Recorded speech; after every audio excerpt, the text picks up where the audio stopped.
Hey guys, hope you're having a great Friday.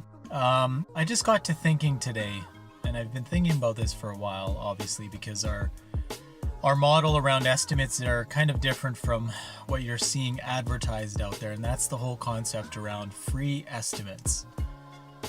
And my question is, are estimates really free? And what I mean by that is you get a free estimate, and you get you ask for multiple estimates, and company comes by, takes a look, gives you an estimate.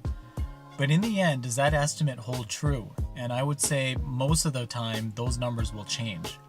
Sure, it's a way to get a company's foot in the door, but to pay for a true budget or scoping budget is way more valuable. And over the last year or so, our company has actually stopped doing free estimates because the journey doesn't start with that estimate. The journey starts with the planning and the process, interviewing, etc.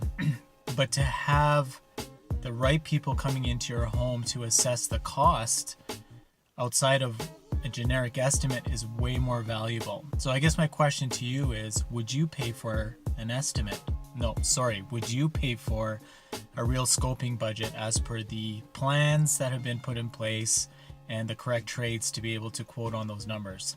Just to get you guys thinking, watch out for those advertisers saying free estimates, because generally it's not the case. Have a wicked weekend, guys. We'll talk to you next week.